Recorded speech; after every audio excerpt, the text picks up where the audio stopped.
శృంగగిరికి పీఠాధిపత్యం వహిస్తున్నటువంటి భారతీ తీర్థస్వామి వారు తీర్థం ఇస్తున్నారు. ఒక వ్యక్తి వచ్చి ఆయన అంతేవాసి మీద చాడీలు చెప్తున్నాడు. మీరు చాలా దగ్గరగా చేర్చుకున్నారు, ఆ వ్యక్తి అటువంటి వాడు ఇటువంటి వాడని.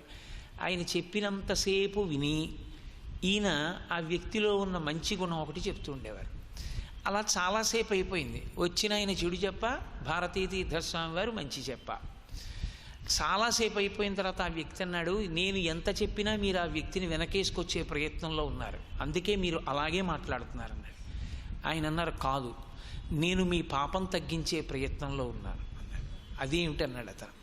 ఒక వ్యక్తి ఎదురుగుండా లేనప్పుడు ఆ వ్యక్తి గురించి చాడీలు మాట్లాడడం, అతన్ని కించపరిచి మాట్లాడడం పాపహేతు. కాబట్టి మీరు ఆయన్ని కించపరిచి మాట్లాడితే నేను ఆయన్ని ఉన్నతుణ్ణి చేసి మాట్లాడుతున్నాను.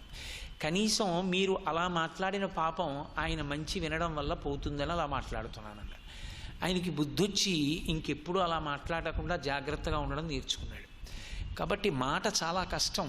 జిహ్వాగ్రే వర్తతే లక్ష్మీ, జిహ్వాగ్రే మిత్రబాంధవాహ, జిహ్వాగ్రే బంధనం ప్రాప్తి, జిహ్వాగ్రే మరణం ధ్రువం. మాట అంత గొప్పది. మాట ఎంత కీర్తినైనా ఇస్తుంది, మాట ఎంత పతనానికైనా తీసుకెడుతుంది. అందుకే రఘుమహారాజు గారు ఎక్కువ మాట్లాడేవాడు కాడు. సత్యాయ మితభాషిణాం యశసే విజిగీషూణాం. ఆయన దండయాత్ర చేసేవాడు. దీని కొరకు అంటే రాజు ప్రయత్నపూర్వకంగా కీర్తిని సంపాదించుకోవాలి. ఆజి బాహాపటు శక్తియున్ యశమునందనురక్తియు విద్యయందు వాంఛాపరివృద్ధియున్ ప్రకృతి సిద్ధగుణంబులు సజ్జనాళికిన్ అంటాడు భర్తృహరి. కీర్తి ఎందు అనురక్తి ఉండాలి. స్వచ్ఛమైన కీర్తిని నిలబెట్టుకోవాలి అన్న తాపత్రయం ఉండాలి. దాని చేత నడవడి సక్రమంగా ఉంటుంది. కాబట్టి అటువంటి కీర్తి కొరకు దండయాత్ర చేశాడు. యశసే విజిగీషూణాం ప్రజాయై గృహమేధినాం. ఆయన సంసారమునందున్నాడు.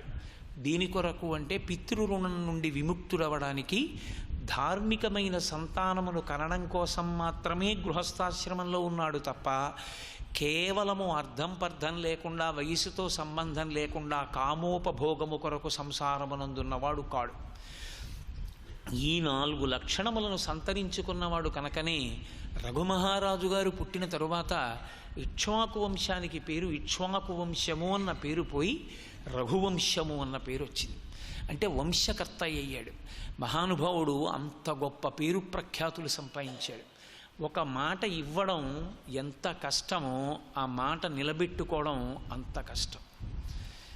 మీరు వెంకటేశ్వరావతారావిర్భావమునకు కారణాలని జాగ్రత్తగా పరిశీలనం చేస్తే నిన్న నేను చెప్పినటువంటిది ప్రధానమైన కారణమైతే అంత ప్రధానమైన కారణములు ఇంకొక 2 ఉన్నాయి. అది ఆయన కృష్ణావతారాన్ని స్వీకరించారు ఒకప్పుడు. ఆయన కృష్ణావతారాన్ని స్వీకరించడానికి కారణం దేవకీ వసుదేవులు పూర్వజన్మలో చేసిన తపస్సు. 3 జన్మలలో మీకు నేను పుత్రుడని పుడతాను అన్నారు. కృష్ణావతారంతో 3వసారి దేవకీ వసుదేవులకి తాను కొడుకుగా పుట్టేటటువంటి క్రమం పూర్తయిపోయింది. కాబట్టి మీరు నా కథలను, లీలలను, గుణములను స్మరిస్తూ ఈ జన్మలోనే మోక్షాన్ని పొందుతారు అన్నారు. కృష్ణమూర్తిగా ఆవిర్భవించినటువంటి పరమాత్మ దేవకీ వసుదేవుల కడుపున పుట్టిన పెరిగినది నందయశోదల దగ్గర పెరిగారు. ఆ నందయశోదల దగ్గర పెరగడంలో ఒక చమత్కారం జరిగింది. అసలు పరమేశ్వరుడికి తల్లి, తండ్రి అన్న 2 మాటలు అన్వయం కావు. ఎందుచేత అంటే ఒక గడుసు వ్యక్తి ఒక మాట అన్నాడు, ప్రపంచంలో అసలు ఏ విధమైన సందర్భము లేకుండా ఎవరికి అన్వయం చేయడానికి మాట అంటూ ఉంటే ఒక్కటే ఉంది అన్నాడు, అనాథ. అనాథ లోకంలో ఎవరూ కారు. ఎందుచేత అంటే నాథుడు పరమేశ్వరుడు ఉన్నాడు. పరమేశ్వరుడు నాథుడిగా ఉండగా అనాథ ఎవరు? ఎవరూ అనాథ కారు. ఇక పరమేశ్వరుణ్ణి చూడ్డానికి ఎవరున్నారు? ఆయనకి తల్లిదండ్రులు లేరు. కాబట్టి అనాథ అంటూ ఉంటే పరమేశ్వరుడు ఒకడే అని ఆయన అన్నాడు. కాదయ్యా, నువ్వు అనాథవి కావు. నిన్ను చూడ్డానికి అమ్మవారు ఉంది, అమ్మవారిని చూడ్డానికి నువ్వు ఉన్నావు. కాబట్టి అసలు ఈ అనాథ అన్న 3 అక్షరాలతో ఉన్న మాట ఎవరి కోసం వచ్చిందో నాకు అర్థం కాలేదన్నాడు. కాబట్టి లోకంలో అనాథ అన్నవాడు లేనే లేడు, అందరూ సనాథలే. అటువంటప్పుడు మహానుభావుడైన పరమేశ్వరుడు ఆ దేవకీ వసుదేవులకు కుమారుడుగా జన్మించి నందయశోదల వద్ద కుమారుడిగా పెరిగి పెద్దవాడవుతున్నాడు. అసలు తల్లి తండ్రి అన్న రెండు శబ్దాలు ఎన్నడూ అనుభవించినటువంటి ఈశ్వరుడు, తాను అన్ని లోకములకు తండ్రిగా ఉండేటటువంటి పరమేశ్వరుడు కృష్ణావతారంలో యశోదాదేవి దగ్గర కొడుకుగా పెరిగి పెద్దవాడవడంలో మాతృవాత్సల్యాన్ని పరిపూర్ణంగా పొందాడు. అందుకే తల్లి అనేటప్పటికీ మనకి జ్ఞాపకం వచ్చేది యశోదే. మీరు ఆలోచించండి, పరమేశ్వరుడు యొక్క ఏ అవతారంలో కూడా లౌకికంగా ఎవరైనా ఆయనకి తల్లిగా సంభావింపబడిన వామనమూర్తికి అదితి తల్లి అయినట్టు తల్లిగా సంభావింపబడిన యశోదాదేవి పొందినంత అదృష్టాన్ని మాత్రం ఏ తల్లి లోకంలో పొందలేదు. అది ఒక్క యశోదాదేవికి మాత్రమే చెల్లింది. ఆవిడ తన కడుపున పుట్టినటువంటి పిల్లవాడితో ఎలా ప్రవర్తిస్తుందో అలాగే ప్రవర్తించింది. ఆఖరికి జగదీశ్వరుడైన పరమేశ్వరుడికి ఇలా వేలు చూపించింది, నిన్ను కట్టేస్తానంది, నిన్ను కొట్టేస్తానంది. ఆఖరికి కొట్టలేక కట్టేసింది కూడా. ఉలూకల బంధనము అనేటటువంటి అద్భుతమైన లీల దేవకీ వసుదేవుల వలన కాదు, నందయశోదల వలన వచ్చింది. కట్టింది కాబట్టి యశోద వలన ఆ ఉలూకల బంధన లీల వచ్చింది. అంత గొప్ప స్వరూపాన్ని పొందినటువంటి యశోదాదేవి కృష్ణ పరమాత్మతో తల్లిగా పొందినటువంటి తాదాత్మ్యత చూసి పోతనగారంతటి వారు భాగవతంలో ఒక మాట అన్నారు, ఏ పాములెరుగక ఏ పారుమీటికి పశుల కాపరి ఇంట పాము కలిగి, ఏ తల్లి చనుబాలు ఎన్నడెరుగని ప్రోఢ తల్లి యశోద చనుల పాలు త్రవనిరిగి, ఏ హాని వృద్ధుల నిరుగని బ్రహ్మంబు పొదివిటిలో వృద్ధి పొందనుంది, ఏ కర్మయును లేక వెలయునొక్కడికి జాతకర్మంబులు సంభవించి, ఏ తపములనైన ఎలమి పండని పంట పల్లవీజనముల వాడ పండే. అటువంటి కృష్ణ భగవానుడు ఆయన నిజానికి ఒక తల్లికి తండ్రికి కుమారుడుగా జన్మించేటటువంటి లక్షణము లేనివాడు. ఆయన ఏ తల్లి చనుబాలు ఎన్నడెరుగని ప్రోఢ, అసలు ఒక తల్లి స్తన్యము నుండి స్రవించినటువంటి పాలు తాగడం అన్న విషయం అలవాటు లేనటువంటి పరమాత్మ యశోదాదేవి స్తన్యముల నుండి స్రవించిన పాలు తాగాడు. అమ్మా అమ్మా నాకు పాలియ్యమ్మా అని ఎన్నో మాటలు వచ్చి యశోదాదేవి దగ్గర పెద్ద మారామే చేశాడు. సుడియుచు గిదుకుచు వాలుచు సడికొట్టుచు అమ్మరమ్ము చన్నిమ్మనుచున్ వెడబెడ గంతులు వైచుచు కదిసి కడవ బాలకొండు కవ్వము పట్టెన్నంటారు పోతన గారు. పుత్రవ్యామోహం అంటే ఏమిటో యశోదకే చెల్లింది. ఎంతమంది గోపకాంతలో వచ్చి చిన్ని కృష్ణుడి మీద ఎన్ని నేరాలు చెప్పారు. ఆఖరికి ఆ బాలకృష్ణుని యొక్క లీలలు అని దశమస్కంధంలో అవి చదవడానికి వినడానికి కూడా మురిసిపోతారు. గర్భిణి అయిన స్త్రీలు దశమస్కంధంలో కృష్ణలీలలు వింటే చాలా ఉత్తముడైన కుమారుడు జన్మిస్తాడు అని ప్రతీతి. అటువంటి దశమస్కంధంలో కృష్ణలీలల్లో ఓయమ్మ నీ కుమారుడు మా ఇండ్లను పాలు పెరుగు మననీడమ్మ పోయదమెక్కడికైనను మాయన్నుల సొరభులాన మంజులవాణి అంటారు. వాళ్ళ ఆఖరికి విసిగిపోయి ఈ ఊళ్ళో మేము ఉండమమ్మా, మా అన్నగారు నందుడి మీద ఒట్టు, మేము ఈ ఊరు విడిచిపెట్టి వెళ్ళిపోతున్నాం అన్నారు. బాలురకు పాలు లేవని బాలింతలు మొరలు పెట్ట పకపకన గియా బాలుండాలము చేయుచు ఆలకు గ్రెపులను విడిచి అంబోజాక్షి వారిల్లు సొచ్చి కడవల దూరంబుగ నెయ్యి త్రాగితుత నా కడవల్ వీరింట నీసుతుండిడ వారికి విరికిని పెద్ద వాదయ్యచతి ఆడంజని మీగడ పెరుగోడక నీ సుతుడు త్రావి ఒక ఇంచుకతా కోడలి మూతింజరిమిన కోడలు ముచ్చనుచు అత్త కొట్టెల తాంగి. ఇన్ని నేరాలు వాళ్ళు చెప్తే ఆవిడంది, అన్యమెరుగడు తన ఎంత ఆడుచుండు మంచివాడి తడిగ్గులు మానరమ్మ రమలార తల్లులార గుణవతీమ తల్లులార. ఎందుకమ్మా అన్ని చాడీలు చెప్తారు? మా కృష్ణుడికి ఏం వెన్న తక్కువ పాలు తక్కువ? అన్ని మాటలు చిన్ని పొట్ట ఉన్న మా చిన్ని కృష్ణుడు అంటున్నారే, ఆయనకి ఏం తెలుసు? ఎప్పుడైనా దొంగతనానికి వచ్చాడా? అంటే ఏమీ తెలియని వాళ్ళ అమ్మ ఒళ్ళో పడుకుని గోపకాంతలు చెప్తున్నది విని ఇలా పైకి తలెత్తి అమ్మ వంక చూస్తే పిచ్చి తల్లి యశోద ఎంతో మురిసిపోయి నా కొడుకంత మంచివాడు లేడనుకునేది. నిజంగా యశోదాదేవితో ఆడుకున్నట్టుగా కృష్ణ భగవానుడు ఎవ్వరితోనూ ఆడుకోలేదు. నేను భాగవతం చెప్పే రోజుల్లో కాకినాడలో కృష్ణుడు పెద్దవాడైపోయినటువంటి ఘట్టాలు చెప్పి వేదిక మించి దిగిపోతుంటే అందరు అనేవారు, కృష్ణుడు పెద్దవాడు అవ్వకుండా ఉంటే బాగుండేదేమో గురువుగారు అంటుండేవారు. ఎందుకంటే చిన్ని కృష్ణుడుగా ఉన్నప్పుడున్న లీలలు అంత అద్భుతంగా ఉంటాయి. ఒక్కొక్కసారి వెళ్ళి పోతన గారు మహానుభావుడు, సహజ పాండిత్యం వ్యాసుడి కన్నా అనుభవించారు. అమ్మా మన్ను తినంగనే శిశువునో యాకొంటినో విర్రినో నమ్మంజోడకు విరిమాటలు మదిన్ నన్నీవు కొట్టంగ ధారిం మార్గమ్ము ఘటించి చెప్పెదరు కాదేనిన్ మదీయస్య గంధం అఘ్రాణము చేసిన వచనములు తప్పైన దండింపవే. అమ్మ నేను మన్ను తిన్నానా, ఏది నా నోరు వాసన చూడు, మట్టి వాసన వస్తే నన్ను కొట్టే. ఎంత బూకరించాడో తల్లి దగ్గరికి వెళ్ళి. ఇంత జగన్నియామకుడైన పరమాత్మ యశోదాదేవి దగ్గర ఎంత భయం నటించాడు. అన్నం తినరా అని పెరుగన్నం నోట్లో పెడితే ఆ మూతి బిగించు కూర్చుని నోరు తెరవకపోతే కోపం వచ్చి యశోదాదేవి, అవునులే ముద్దుగా పిలిచి పెరుగన్నం పెడితే ఎందుకు తింటావు, కాసేపు ఆగి అమ్మా మాధవ కబళం తల్లి అని వస్తారు ముష్టివాళ్ళు, నిన్ను తీసుకెళ్ళి వాళ్ళ పాత్రలో పడేస్తారు. వాళ్ళు మూత పెట్టేసి తీసుకెళ్ళి ఊరి బయట మర్రి చెట్టు ఉంటుంది, అక్కడ మూత తీసి నిన్ను కూర్చోపెట్టి వాళ్ళు తెచ్చుకొని అన్నం తింటారు. అప్పుడు నీకు ఆకలేస్తుంది, అమ్మ పెట్టిన అన్నం గుర్తొస్తుంది.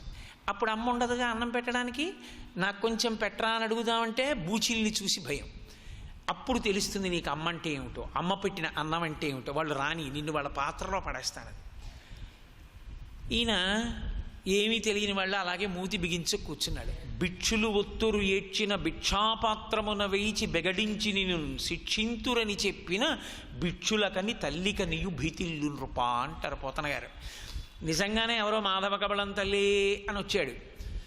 ఎక్కడ యశోదాదేవి తీసుకెళ్ళి తనని భిక్షాపాత్రలో వేసేస్తుందో అని ఎంతో భయపడిపోయిన వాళ్ళ వెనక నుంచి వచ్చేసి అమ్మ కాళ్ళు రెండు గట్టిగా పట్టేసుకొని అమ్మ కాళ్ళ మధ్యలో తల దూర్చేసి బయటికి రాకుండా పట్టుకుంటే మెల్లిగా విడిపించుకుని ఆ పిల్లాన్ని ముందుకు తీసుకుని ఆరిపిచ్చి కన్నా నిజంగా నిన్ను భిక్షాపాత్రలో వేస్తానరా అని ముద్దు పెట్టుకుని మురిసిపోయింది.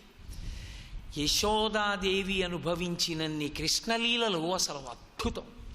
భాగవతం దశమస్కంధంలో యశోదాదేవి అనుభవించినటువంటి ఆ కృష్ణ ప్రేమ, కొడుకుగా ఆవిడ కృష్ణుణ్ణి చేరదీసి పెంచి పెద్ద చేసినటువంటి ఆ లీలలు, ప్రత్యేకించి ఉలూకల బంధనంలో ఆవిడ చూపించినటువంటి ప్రేమ, దానికి కదు దామోదరుడై కార్తీక దామోదరుడు అన్న పేరుతో అధిష్టాన దేవత అయ్యాడు కార్తీక మాసానికి మహానుభావుడు. అంతటి పరమాత్మతో ఆవిడకున్న అనుబంధం అనన్య సామాన్యం, వర్ణించలేని. నిజంగా అంత ప్రేమ చవి చూసింది ఆవిడ. నా కొడుకు నా కొడుకు అని అంత ప్రేమ పొందేసింది. ఆఖరికి భాగవతం వింటున్న పరీక్షిత్ ఒక స్థితిలో ఆయనకి ఎక్కడలేని బాధ వచ్చేసింది. వచ్చి ఆయన అన్నారు, ఏమయ్యా జగదీశ్వరులకు చన్నిచ్చు తల్లిగా ఏమి నోమునో చెయ్యి యశోద, పుత్రుడంచు అతని పోషించు తండ్రిగా నందుడేమి చేసే నందితాత్మ. అతను జగదీశ్వరుడా కృష్ణుడు, ఆయనకి నేను పాలిస్తానని లోకాల్ని పాలించేటటువంటి వాడిని ఒళ్ళో పడుకోబెట్టుకుని ఈవిడ స్తన్యం ఇచ్చి పాలిచ్చిందా? ఇంత భాగ్యం ఏ నోములు నోస్తే పట్టిందయా యశోదకి? లోకాలకన్నిటికీ కర్మాకర్మ ఫలప్రదాతయ్యి ఇలా వేలు పెట్టి చూపించగలిగిన పరమాత్మ నందుడు ఇంటికి వస్తుంటే భయం భయంగా నాన్నగారు వస్తున్నారని ఇలా స్తంభం చాటున దాక్కోవడమా? నాన్నగారు కర్ర చేత్తో పట్టుకుని వచ్చి చెప్పులు ఇప్పితే గబగబా చెప్పులు తీసి పక్కన పెట్టి నాన్నగారి చేతిలో కర్ర అందుకోవడమా? ఎరా అన్నం తిన్నావా అని నందుడు అడగడమా? తిన్నాను నాన్నగారండి అని చేయి కట్టుకుని చెప్పడమా? లోకాల్ని పాలించేటటువంటి వాడికి పాలకుడు అయ్యాడా తండ్రి? లోకాలకి ఆహారం పెట్టేటటువంటి స్వామికి స్తన్యంలో పాలిచ్చింది యశోద. వీళ్ళిద్దరికీ ఎలా పట్టిందయ్యా ఈ భాగ్యం నాకు ముందని చెప్పు శుకమహర్షి అని అడిగాడు పరీక్షిత్. అంటే యశోదాదేవికి కృష్ణ పరమాత్మకి తల్లి కొడుకులుగా ఏర్పడిపోయినటువంటి అనుబంధం ఎంత గొప్పదో మీరు ఆలోచించవచ్చు. అటువంటి యశోద కృష్ణావతారంలో ఒక్క కళ్యాణాన్ని కూడా చూడలేదు. అన్ని కళ్యాణాలు అయిపోయిన తర్వాత ఆవిడ కృష్ణ పరమాత్మని ఒక కోరిక కోరింది. ఎందుకంటే ఆయన మధురా నగరానికి వెళ్ళిపోయాడు అక్రూరుడు వచ్చిన తర్వాత కళ్యాణాలు జరిగాయి. ఆవిడంది, నిన్ను కష్టపడి పెంచాను, పెద్ద చేశాను, తల్లి అన్న పేరు పొందాను, కృష్ణుడి తల్లి అనేటప్పటికీ దేవకీదేవి కన్నా యశోదే గుర్తొస్తుంది. కానీ మనస్సీదతి మే కృష్ణ తవ కళ్యాణ వీక్షణే దర్శయస్వ రమానాథ జగదానందకారక. లోకానికంతటికీ ఆనందాన్ని ఇచ్చేటటువంటి ఓ కుమారా, ఇన్ని కళ్యాణాలు చేసుకున్నావు, కానీ నేను ఒక్క కళ్యాణం చూడలేదు. నాకు నీ కళ్యాణం ఒక్కటి చూడాలని, నీ తల్లిగా పెద్దరికం వహించి నీ పక్కన నిలబడాలని, నా కొడుకు అని ప్రేమతో చూసుకోవాలని నాకు కోరిక ఉంది. నా ఈ కోరిక తీర్చవా అని అడిగింది. తల్లికి ఎంత సంతోషంగా ఉంటుంది. తల్లికి జీవితంలో తండ్రికి కూడా ఆనందం ఎప్పుడు అంటే, ఒక కొడుకు వృద్ధిలోకి వచ్చి ఏ తల్లి కన్నా కొడుకమ్మా ఇతను అని అడిగారనుకోండి, ఆ తల్లి తాను పొందిన ప్రసవ వేదనని మర్చిపోతుంది. అందుకే అమ్మతనం పొందేటటువంటి ఆనందం పోతన గారు అద్భుతంగా చెప్తారు. చేతులారంగ శివుని పూజింపడేని, నోరు నొవ్వంగ హరికీర్తి నుడువడేని, దయయు సత్యంబులునుగా తలపడేని, కలుగనీటికి తల్లుల కడుపు చేటు అంటారు. కాబట్టి అమ్మ ప్రేమ అమ్మ ప్రేమే. యశోద చాలా న్యాయమైన కోరిక అడిగింది. కృష్ణ, నీ కళ్యాణాన్ని చూడాలని ఉందయ్యా నాకు. అప్పటికి అయిపోయాయి కళ్యాణాలన్నీ. కాబట్టి కృష్ణ పరమాత్మ కేవలం యశోదాదేవి యొక్క కోరికని దృష్టిలో పెట్టుకుని ఆ రోజున వరం ఇచ్చారు. అమ్మా, శ్రీశైలే పూరయిష్యామి కించిత్ కాలాదనంతరం. శ్రీశైలంలో కొంతకాలం అయిపోయిన తర్వాత నీ కోరిక తీరుస్తానమ్మా అన్నారు. ఏనాడు? ద్వాపర యుగంలో యశోదాదేవికి ఇచ్చిన మాట. ఆ మాటలో ఆనాడు ద్వాపర యుగంలో దేవకీదేవి తల్లిగా ఉంది, యశోదాదేవి తల్లిగా ఉంది.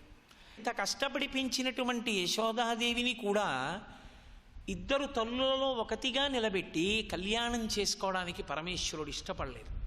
అమ్మ అన్న మాటకి ఎంత పెద్ద పీట వేశాడో చూడండి పరమేశ్వరుడు కూడా. ఒక్కసారి అమ్మ ప్రేమ అన్నదాన్ని చవి చూసినందుకు కృష్ణ భగవానుడంతటి మహానుభావుడు అంత కట్టుబడిపోయాడు అమ్మ మాటకి. అమ్మ, తప్పకుండా రాబో కాలంలో నా కళ్యాణం ఒకటి జరుగుతుంది. ఆ కళ్యాణం లోకంలో చాలా విశేషమైనటువంటి ప్రాముఖ్యాన్ని పొందుతుంది. ఆ కళ్యాణానికి నా వైపు నుంచి పెద్దరికం నీ ఒక్కదానవి, ఇంకొకరు ఉండరు నా పక్కన పెద్దరికం వహించడానికి. నువ్వే పెళ్ళికి సంధానకర్తగా ఉంటావు, నువ్వే నా పెళ్ళి దగ్గరుండి చేయిస్తావు, నా పెళ్ళికి పెద్దరికంగా నువ్వే ఉంటావమ్మా అన్నారు. అందుకే గత జన్మలో తనకి తల్లి అయినటువంటి యశోదని వకుళమాలికగా జన్మించడానికి అనుగ్రహించారు. నిజంగా ఇప్పటికీ నాకు వెంకటాచలం వెడితే వెంకటేశ్వర స్వామి వారి దర్శనం చేసుకోవడంలో ఎంత అనురక్తో, వకుళమాత దర్శనం చేసుకోవడంలో కూడా నాకు అంతే అనురక్తి. భాగవతం చదివి భాగవత ప్రవచనం చేయగలిగిన అదృష్టాన్ని పొందినటువంటి వ్యక్తిగా నాకు వెంకటేశ్వర దర్శనం అయిపోయిన తర్వాత వకుళమాత దర్శనానికి వెళ్ళి పక్క నుంచి ఆవిడ దర్శనం చేస్తూ నిలబడితే కోటేరు లాంటి సూది ముక్కు ఆ తల్లి ఓ పట్టుచీర కట్టుకుని వెంకటేశ్వర స్వామి వారి వంటశాలలోకి చూస్తూ కూర్చున్న ఆ వకుళమాలిక, మనం వకుళమాలిక అనం, వకుళమాత అంటాం మనం. ఆ వకుళమాతని చూస్తున్నప్పుడు ఎంత ఆనందంగా ఉంటుందో మీరు ఒకటి గమనించండి. వెంకటేశ్వరావతారము చెప్పకనే కొన్ని చెప్తూ ఉంటుంది. నేను మీతో ఈ విషయాన్ని ముందే మనవి చేశాను. ఒకనాడు యశోదగా ఉన్న తల్లిని ఈనాడు వకుళమాతగా జన్మించడానికి ఆయన అనుగ్రహించారు. ఆమె ముందు ఆదివరాహస్వామి వారికి పరిచారికగా ఉంది. ఇప్పటికీ వెంకటాచల క్షేత్రం అని మనం అంటాం, కానీ దానికి వైదికంగా ఉన్నటువంటి పేరు వరాహక్షేత్రమే. అందుకే శ్రీనివాస గద్య మీరు చదివితే వరాహక్షేత్రే అని ఉంటుంది. అసలు ఆ క్షేత్రం వరాహక్షేత్రము అని పిలవబడిన కారణం చేతనే నిలబడగలిగింది. ఎందుచేత అంటే కొండ కింద నుంచి వెళ్ళిపోతున్నటువంటి విగ్రహారాధనను అంగీకరించలేనటువంటి అన్యమైన విశ్వాసముల యందున్నవారు ఈ కొండ మీదకి ఇంతమంది గోవిందా గోవిందా అంటూ వెడుతున్నారు, ఈ పైన ఏ క్షేత్రం ఉంది, ఏ స్వామిని ఆరాధన చేస్తూ ఉంటారని అడిగినప్పుడు పైన ఉన్నది వరాహక్షేత్రము అని చెప్తే, వరాహం అంటే పంది, చిచి చిచి చిచి చిచి పందికి పూజ అని ఆ కొండ మీదకి వెళ్ళడం మానేశారు కాబట్టి ఆ క్షేత్రం నిలబడింది కలియుగం. కాబట్టి వరాహ క్షేత్రే అని పేరు దానికి, ఆ క్షేత్రానికి. అంత గొప్ప క్షేత్రమైనటువంటి వరాహ క్షేత్రమునందున్నటువంటి వెంకటేశ్వరుడు, ఆ స్వామి తల్లి వకుళమాతగా యశోదాదేవియే జన్మించినప్పుడు స్వీకరించిన ఘట్టం ఆదివరాహస్వామిని వెంకటేశ్వర స్వామి వారు కలుసుకున్నప్పుడు జరిగింది. ఆమె ముందే ఆదివరాహస్వామి వారి దగ్గర పాచకిగా ఉండేది, వంట చేసి పెడుతూ ఉండేది. వెంకటేశ్వర స్వామి వారు ఆదివరాహస్వామి వారు కలుసుకున్నప్పుడు ఆదివరాహస్వామి వెంకటేశ్వరుడికి వకుళమాతని తల్లిగా పాచకిగా అనుగ్రహించి పంపించారు. అప్పుడు ఆయనతో కలిసి వచ్చేసింది ఆవిడ. ఇప్పటికీ మీరు చూడండి, వెంకటాచల క్షేత్రంలో ఆవిడ ఎక్కడ ఉంటుంది అంటే, తల్లి ఉండవలసింది కొడుకు దగ్గర తల్లి ఉండాలి, కొడుకు దగ్గర తండ్రి ఉండాలి. తల్లిదండ్రులు ఇద్దరూ ఉండవలసినటువంటి స్థానం వృద్ధాప్యంలో కాదు, ఎప్పుడైనా కొడుకు దగ్గరే. అందుకే తండ్రి పొందేటటువంటి అద్భుతమైన ఐశ్వర్యములలో ఒకటి ఏది అని అడిగితే, తండ్రి కొడుకు కలిపి ఒకే చూరు కింద ఉండడం, కొడుకు కలిసి సంతోషంగా జీవించగలగడం.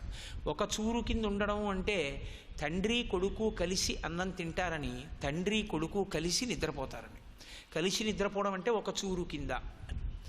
అంతకన్నా ఐశ్వర్యం తండ్రికి వేరొకటి లేదు అని శాస్త్రవాక్కు. పరమేశ్వరుడంతటి వాడు పద్మావతీదేవి తిరుపతిలో తిరుచానూరులో దేవాలయంలో ఉంటుందేమో కానీ వెంకటాచలంలో ఏకబేరమూర్తిగా వెంకటేశ్వరుడున్న కారణం చేత వకుళమాత మాత్రం ఎన్నడూ కూడా వెంకటేశ్వర స్వామి వారి దేవాలయ సరిహద్దులను దాటి వేరొక ప్రాంతంలో ఉండదు. అమ్మ మాత్రం ఎప్పుడూ కొడుకు దగ్గరే. కాదు, నా మాట తప్పు. అమ్మ కొడుకు దగ్గర కాదు, కొడుకు అమ్మ దగ్గర. జీవితంలో అన్నిటికన్నా మహదైశ్వర్యం ఏది అంటే అమ్మ చేతి అన్నం తినడమే. నేను మా అమ్మగారిని నా దగ్గర ఉంచుకున్నానండి అని చెప్పిన కొడుకు తుచ్చుడు. అమ్మ చేతి అన్నం ఇప్పటికీ తింటున్నానండి అన్నవాడు సంస్కారవంతుడు. వాడి అదృష్టం ఏమి అంటే, వాడి అన్నేళ్ళు వచ్చినా అమ్మ చేతి అన్నం తినగలుగుతున్నాడు. అమ్మ కన్నా పరదేవత లోకంలో లేదు. అందుకే ఉపనిషత్ కూడా మాతృదేవో భవ అని అమ్మకే మొదటి నమస్కారం చెప్పింది. కాశీయాత్ర ఎందుకురా నీకని అడిగింది. అమ్మకి ప్రదక్షిణం చేస్తే చాలు. కాశీయాత్రాశితేనచ, 100 మాటలు కాశీయాత్ర చేస్తే ఎంత ఫలితమో అమ్మకి ప్రదక్షిణం చేసిన వాడి ఖాతాలో అంత గొప్ప ఫలితం వేస్తారు. సర్వం శ్రీ ఉమామహేశ్వర పరబ్రహ్మార్పణమస్తు. స్వస్తి.